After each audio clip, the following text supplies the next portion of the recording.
Ketika aku menyerah, Tuhan bertindak. Kisah seorang ayah dengan doa yang pasrah dan kembalinya anak. Manusia melantik sesamanya manusia menjadi Tuhan, jelas pelantikan itu tidak sah. Malamnya saya ngaji lagi, terus seperti itu. Dan kemudian saya diskusi lagi, sampai pada klimaksnya saya bertanya tentang sejarah gereja. Saya katakan, Pak, menurut semua literatur yang saya pelajari dan kuliah yang saya terima, Yesus yang oleh umat Islam disebut Nabi Isa alaihissalam, ternyata Yesus itu untuk pertama kalinya dilantik menjadi seorang Tuhan. Peristiwa itu tentu terjadi Ketika gereja modern seolah melepaskan tali sejarah dan tradisi yang diturunkan para rasul, bahkan terasa terlalu jauh sampai ada nuansa anti-Katolik yang berlebihan, maka ketika gelombang pengajaran lain melanda, kepada siapa anak-anak kita akan bertanya? Bertahun-tahun anak perempuan saya mencari kebenaran iman.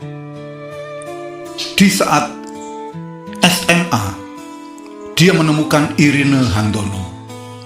Sampai di bangku kuliah, dia mulai menyembunyikan bagian penting dari perjalanan keagamaannya, hingga akhirnya berpindah iman secara diam-diam.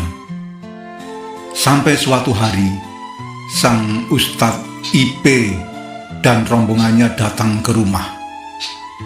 Mereka meminta izin untuk membimbing anak saya di bawah naungan mereka. Kami pun terkejut. Istri saya marah dan menghardik tamu-tamu itu.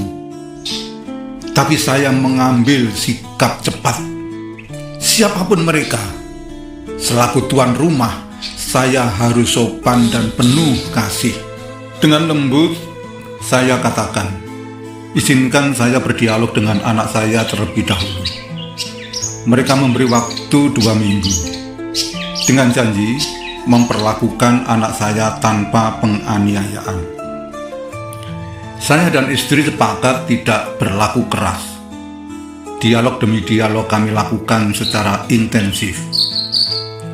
Saya bahkan bawa dia ke seorang hamba Tuhan, tapi semuanya sia-sia.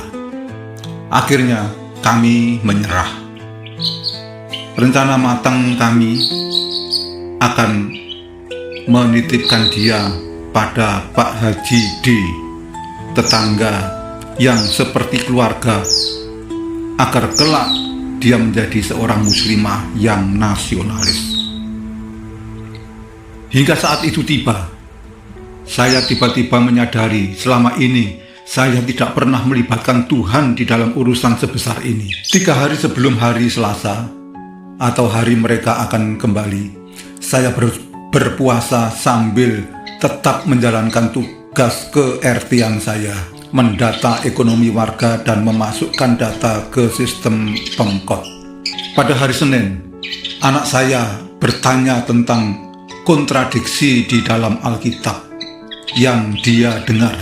Semua bisa saya jawab, karena sebelumnya saya pernah mendengar penjelasan Pak Bambang Nursena melalui rekaman audio yang saya dapat dari teman guru sebelum saya pensiun penuh. Waktu itu saya belum mengenal Romo Yohanes, yang sampai saat ini beliau membimbing kami secara mendalam tentang pengajaran gereja ortodoks. Di tubuh yang lemah karena berpuasa dan rasa mengantuk yang luar biasa, jawaban saya meluncur bebas.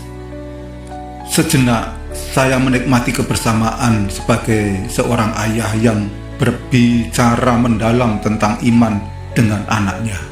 Lalu saya bertanya, "Dok, kalau di surga lelaki dapat 72 bidadari, terus kamu sebagai perempuan akan mendapatkan apa?" Anak saya pun terdiam, tidak bertanya lagi. Selama dialog, saya tidak pernah mengkritik, menghina, atau melecehkan apa yang dia yakini. Karena sebelumnya, Saya pernah mendapatkan ancaman hukum, dituduh penodaan agama karena berkata bahwa mimpinya yang membawanya ke ruang ibadah itu bisa jadi cara iblis untuk menyesatkan.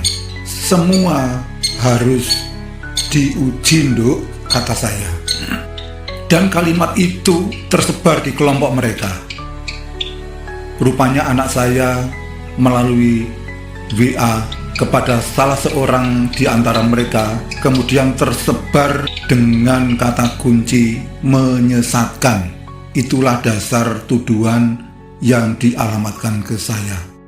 Hari Senin sore, saya dan istri duduk di ruang tengah.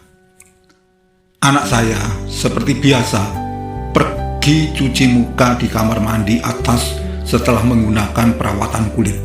Lalu dia datang dengan menangis. "Bapak, Ibu, aku tadi saat cuci muka rasanya seperti aku saat dibaptis." Kami pun terhenyak. Istri langsung berdiri dan merangkul anak kami yang telah kembali. Hari Selasa, kami tunggu mereka, tapi tidak ada tanda-tandanya. Hari Rabu, mereka datang bukan berdua atau bertiga, melainkan rombongan besar massa beserta polisi yang mengamankan agar tidak ada keributan. Tujuannya jelas, mengamankan anak saya dan menuduh saya melakukan tindak pidana penodaan agama. Di depan polisi serta Kapolsek dan Ustadz IP, saya berkata, keluarga kami tidak sekadar toleran. Istri saya bahkan sering melibatkan diri menyiapkan masakan bersama ibu-ibu untuk pengajian rutin di kampung. Dan mereka tidak tahu pada hari Senin anak saya telah kembali ke dalam pelukan keluarga dan Tuhannya, tanpa kekerasan seperti yang mereka tuduhkan. Saat terakhir, saya melihat Ustadz IP dengan pandangan penuh kasih. Layaknya saya memandang dia adalah keponakan saya yang sedang melindungi adiknya, yang peduli dengan kebaikan anak saya. Saya tidak tega melihat istri saya merasa menang dan menyerang sang ustadz. Saya rangkul istri untuk berhenti,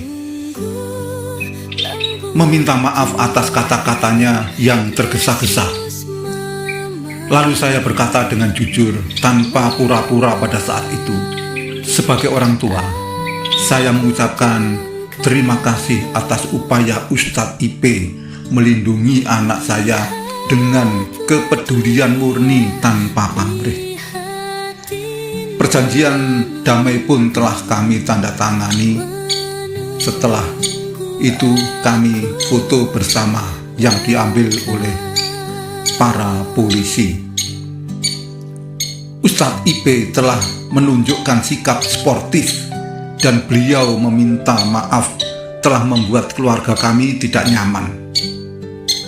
Ini bukan masalah kalah dan menang, tetapi sebuah jawaban atas doa seorang ayah yang tidak berdaya. Video penjelasan ini saya buat untuk menangkis anggapan sekelompok orang bahwa saya melarang anak saya hijrah. Itu adalah salah besar. Pesan saya kepada gereja,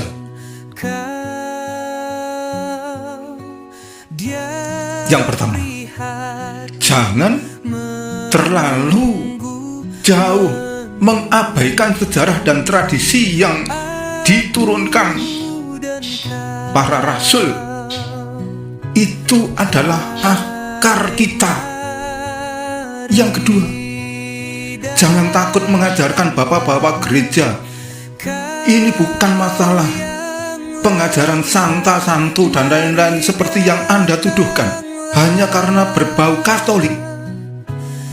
Gereja Ortodoks dan Katolik menghormati mereka sebagai Bapa suci dengan sebutan Santo atau Santa tanpa menyembah mereka, namun menyebut mereka dengan penuh hormat sebagai Bapak-Bapak Apostolik. Karena anggapan seperti itulah yang menjadi salah satu faktor terputusnya gereja modern dari ortodoksia, ortolatria, dan ortopraksia. Yang ketiga, doktrin sekali Yesus tetap Yesus itu tidak salah. Tapi dapatkah doktrin itu menjawab dahsyatnya angin pengajaran yang menyebar di dunia yang sekarang terbuka? Di atas pengakuan Rasul Petrus inilah Tuhan membangun gerejanya. Berikut adalah cuplikan ayat Alkitab yang berisi pengakuan Rasul Petrus dan menjadi dasar pendirian gereja. Maka Yesus bertanya kepada murid-muridnya, "Menurut orang banyak, aku siapakah?"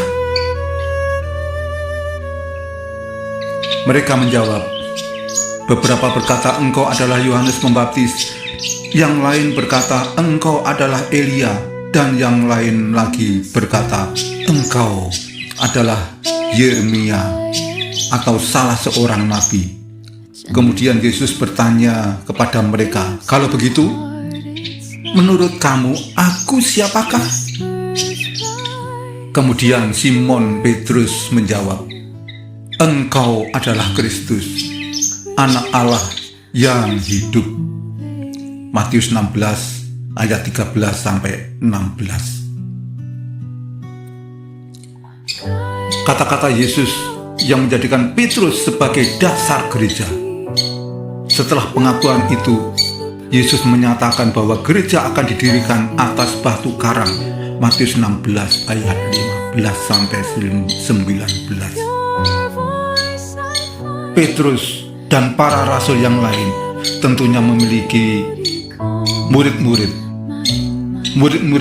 memiliki murid-murid, dan begitu seterusnya dari generasi ke generasi.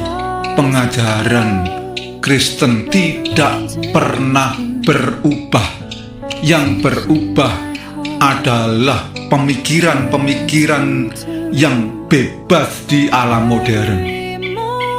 Kembalilah kepada sejarah, kembalilah kepada pengajaran yang benar.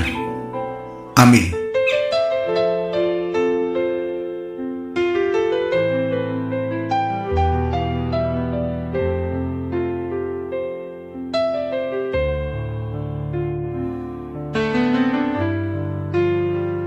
Pelanggaran manusia pada hukumnya, memutuskan kasih dengan Allah yang mulia. Dosa dan neraka, maut dan iblis, beban manusia yang tak mampu terlepas. Sang Sabda jadi manusia, Yesus Kristus itu namanya, datang membawa keselamatan kita. Satukan dirimu dengan gereja yang kudus selamanya.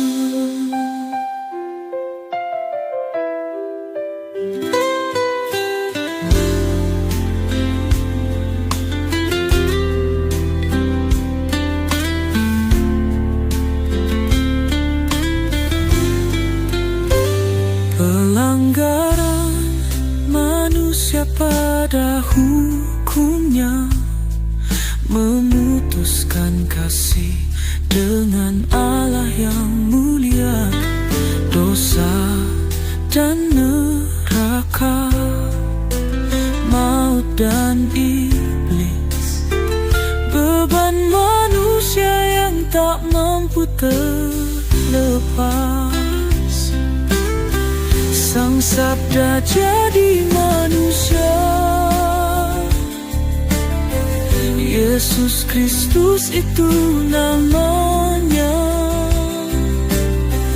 datang membawa keselamatan kita. Satukan dirimu dengan gereja yang kudus selamanya. Sang Sabda jadi manusia, Yesus Kristus itu namanya, datang membawa keselamatan kita. Satukan dirimu dengan gereja